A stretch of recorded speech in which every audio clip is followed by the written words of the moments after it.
The return of Charles. Anticlimactic. Coming up next.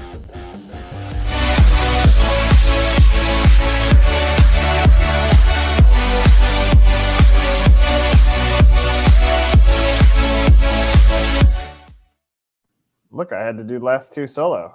I heard like so many positive reviews. I know. They're like, why can you not talk more and Charles talk less? I was like, I don't know. I don't know how this works. Well, welcome back. So today's topic, which I'm sure you didn't look at, which is always a good thing. Because like when we started doing these during COVID, you're like, can you prep me on the topic? What's the topic? I was like, just go with it. And then all of a sudden you let go, which is really hard for you in life. And so there was a bigger life lessons. Like at the end of the day, FRANX means nothing. This was all about teaching Charles life lessons. And I think we've accomplished it. It's an ongoing journey. Every day's a lesson. That's not the topic today. All right. So the topic is why franchisors don't celebrate grit, hustle, and bootstrapping. And let me frame this up and where the idea for this topic came about. I was doing a podcast with a franchisor last night. And for those of you who watch this, I mean, these ideas are on the fly. So it's not like these are really premeditated. I'm talking to this franchisor. He was a failed athlete and he started a boxing gym in Australia. But when he's talking about his journey to do so, he had no money. And so he had to go raise. He didn't raise a lot. He bootstrapped. He found a box. He painted the walls. He did all the groundwork to get this thing going. And I said, well, how did the first year look? He said, we did 300 members and his break even's like 115. I said, so you crushed it. He goes, we crushed it. And I said, okay, now flash forward to today. You inquire to this business. What happens? He goes, I'm rejected. I said, I think that's part of the challenge in franchising right now. First of all, you have the franchise fees that are going way too high. So it's going to really restrict someone who has grit, hustle, and energy into it. And then when you start, and you probably have this more than I do, you talk to all the founders and you say, tell me your story. And it's all about shortcuts and bootstrapping to get their business up and running. And then it's about hustle and grit to get the sales going. And so it's almost like franchising then strips that away from franchisees. And so I was thinking about this as a topic. I'm like, what happens when a franchisor helps finance? What happens? Like I was thinking through like general managers at restaurants who don't have enough money, but like a brand that I think does a fantastic job at doing this is the Melting Pot.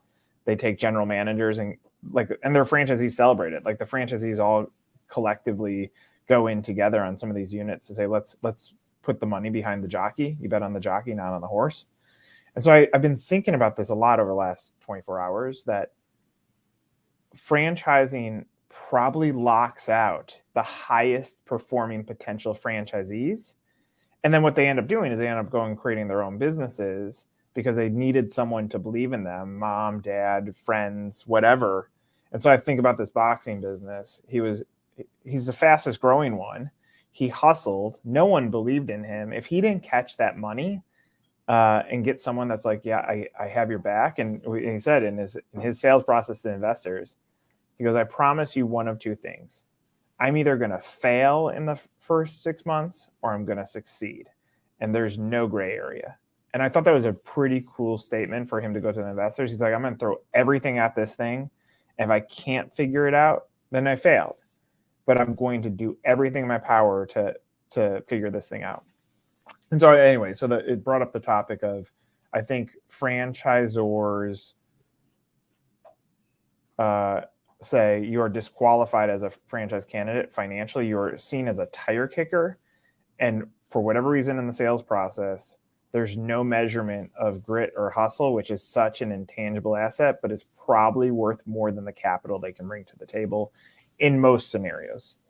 Thoughts? Yeah, it's a difficult balancing. I mean, we've had conversations where multi-unit franchisees tell a story that they probably lied to get into their first location, and someone took a shot on at with them, and they hustled, right? And now they have 20, 30, 40 locations, superstars, and so that hustle, grit, that challenge, that motivates and creates, I'll call it business character, right? And integrity in terms of how you treat teams and how you build. And then in the franchise world, it's a difficult situation because hustle, grit, important factors, adequate capitalization, critical also, right? You have all the hustle and grit without the right capital and without the right staying power, you don't make it.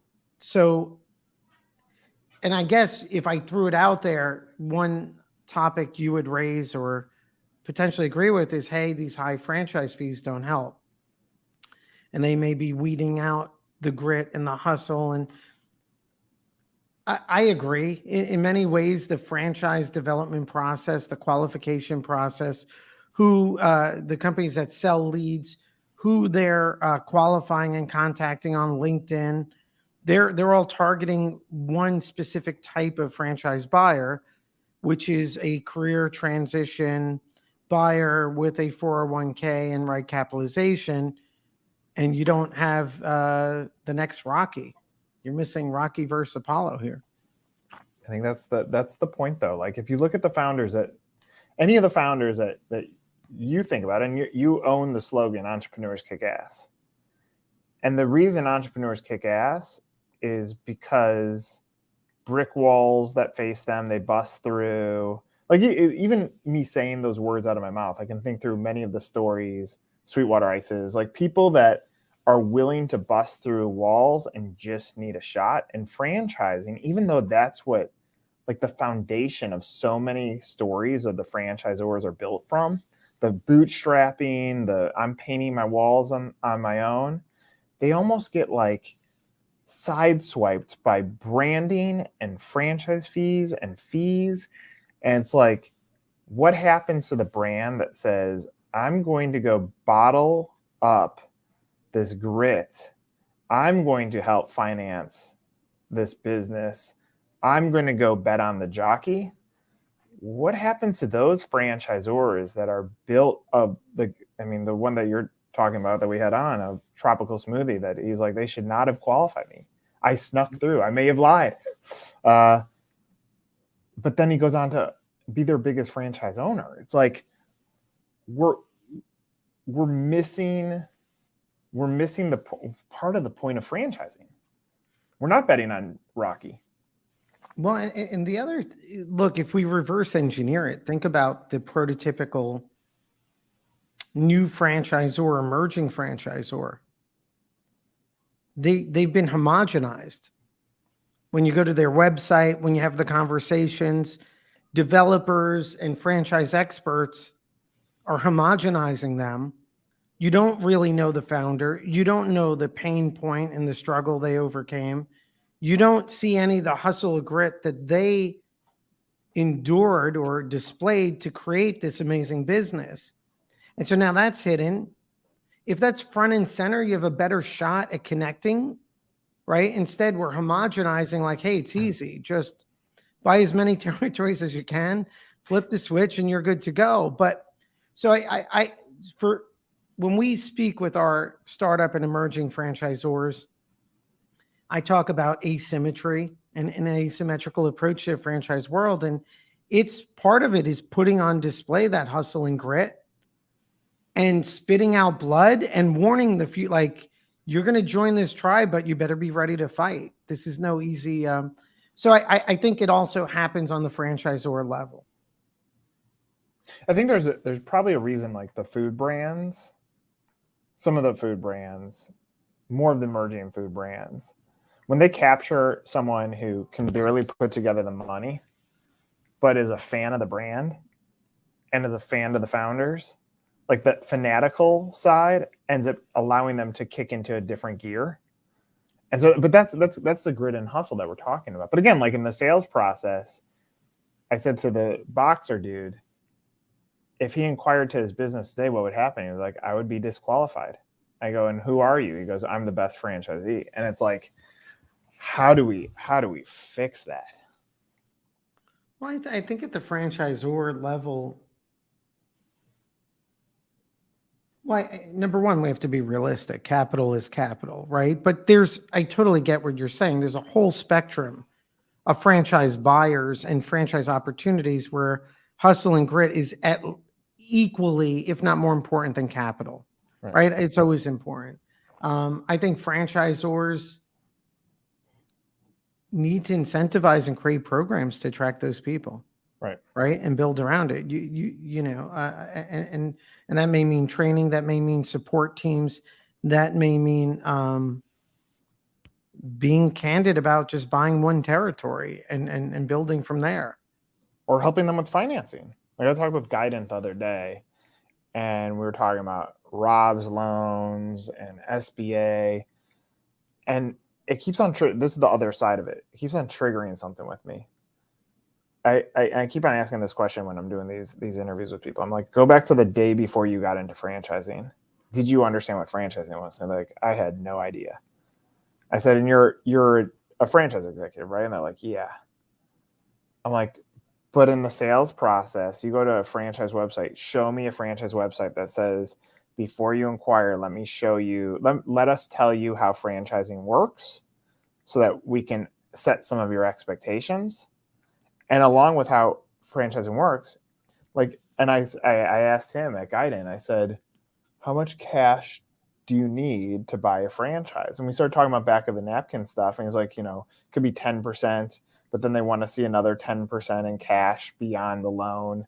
So like, but the information that he was giving to me, I mean, I understand it, but to a first-time buyer, do they? And so now, like, we think about like all the knee-jerk reactions that a buyer is going to have in the sales process. They can come up with a million reasons they're going to say no. We gotta give them more reasons to say yes, and we got to be more purposeful on finding or identifying their grit. Well, and finding the right population of future franchise owner entrepreneurs. Right. So we're fishing in a particular pond, the whole industry, for leads and candidates, and so we're getting this, a prototypical franchisee candidate that is not hitting at the 9 out of 10 level on hustle and grit generally, right? So it's a skewed population set, and whoever's buying leads, selling leads, targeting digital ads, no one is thinking toward that next generation hustle grit type franchise buyer. No, and they're not franchisors. It's such a complex thing. They play the long game and the short game at the same time, and it almost like it's a seesaw of which one are they playing. Like, where are my leads? And then they need a deal, but the deal, like, even though that candidate might not be the right fit, they're like, I gotta sell a franchise because my CEO said go sell franchises. And so you sell a franchise, and they onboard, and the franchisee's expectations are off, or they didn't have enough capital and they fail. And it's like, but I sold a franchise. It's like, no, why does this process exist? So almost like to rewrite franchise sales, you change the commission structure that is based on milestones. 1 year of operations, if they break sales marks in year one, when they scale, give the sales team bonuses that are superior than their commission paid when they sign, so that when they're I'm looking for some of that grit. It might have to still be capitalized, but I'm looking for some other intangibles in the sales process because I'm paid when they win. Now, all of a sudden, it starts changing the culture of franchise development within the organization. Well, but some brands don't have the hustle and grit, right? You see the special emerging brands that scale and grow, and it's always the founders. They have that not only hustle and grit in their business, they adapt it to the franchise world. They're unstoppable. I see it in our clients. Then you take a brand like that, maybe down the line, it gets acquired. I mean, it's just corporate executives. They don't have hustle and grit. Everyone's covering their ass. So the brand loses that hustle and grit. And then you take in some homogenized franchisees. And that's where a brand loses identity. And that's where the opportunity is, though, because as many of those brands are out there, there's amazing corporate teams. There's amazing founders. There's amazing second generation owners. So I think that's where the opportunity is. I think things are going to shake up too. I think easy street is over. It's not now time for everyone to buckle up and let's like really kick ass. Okay, give me one brand. When you say I work with brands where the founder has grit and hustle, what's the first one that comes to mind? Brothers Just Do Gutters. Okay, Conversation with Ken Parsons the other week where Ken's like all emotional. He talks about, I forget the name of the franchisee. He's like, he calls me every week thanking me for franchising. Okay, so stay on Ken. Would Right. Ken have qualified for Brothers Gutters with knowing the cash that he had at the time? Would he have qualified financially for Brothers that Just Do Gutters as not Ken? Like Ken, Out of like college Sure. or right out of school? No, right? probably And not. so I don't know any founders who would have. And Right. so now you think about it and you're like, okay, what's their franchise fee? Do you know? It's probably going to vary anywhere to 40, 40. Okay, so let's take 40. $40,000. How old were you, Charles, when you had 40 grand in your bank account for a franchise fee? That's not a lot. I'm not even talking about say Right. 40 grand for the fee plus 10% for the investment down. So you need, call it 60 grand. How old were you when you had 60 grand in your bank account? Decades. Beyond 30, right? Yeah. Maybe even 40. For sure, beyond 30. Yep. Right. So somewhere between 30 and 40. And so at that point, then add another complexity. That's like, Charles, how old were you when you had kids? 20s. Right. So now you have a family. So you're going to take all that yeah. cash. No, I totally get it. So that's where, and I'm not saying I know what the solution is. Look, if franchise fees weren't going to brokers, which originally the purpose was to really invest in getting that franchisee up and running. That's the cost of getting them going. That was a philosophy. And if that didn't matter, let's say brokers were gone tomorrow, and you could even qualify. You could say, hey, Charles, the way we qualify you is there's a $40,000 fee to join our business, of which $5,000 is given to us. That's the cash to access our brand, and $35,000 we escrow. That escrow money is used to make you successful. And you're going to use some of that for training. When you come to training, you're going to access that account. You don't need any more cash out for training. We're going to use that money to get you trained. And then you're going to use it for your grand opening money so that you have that. And then we call it our rainy day fund. Whatever's left over is in a rainy day fund for you, that if shit hits the fan, you can actually access it. And now all of a sudden what you just did is you're accessing Charles's grit and hustle and saying, yeah, you had to get some cash because we need you to feel the pain. Anybody that just put in $0 is not going to have the same commitment or dedication as someone who put their hard-earned money into it. So there has to be some form of cash that's out, so that there's a pain, like there's a risk, because this isn't like an easy street. But if someone were to do that, boy, that franchise would be best in class. And now they're not using franchise fees to keep the lights on. Frankly, they're not doing anyway because they're passing all that money over to the broker anyway. Look, it's an obligation of the franchisor. The same scenario, the example I gave with Ken Parsons and a franchisee thanking him every day, maybe he came from a smart broker who connected him there. But I think, look, Nick, I think what we're talking about is the opportunity for both franchisors and potentially franchisees to really distinct. Because if you're a franchisee and you feel like you have the hustle and grit, then maybe you don't want to be with a brand that's just going to reject you. I mean, look, those opportunities are there. I think there's just going to be another generation that needs to boot up. I was talking with my son today just about the franchise industry generally. I said to him, it feels like so many things are dated by 10 years. So I think hustle and grit, I love the topic. I think that should be the theme as we go forward. There you go. There you have it. Charles has been welcome back. Don't know what this means, but. Oh, awesome, Donnie. That's awesome. Got the shirt off Charles's back. That's what Charles was busy doing, taking off his shirt last few weeks. So that's great. This is another episode of FRANX.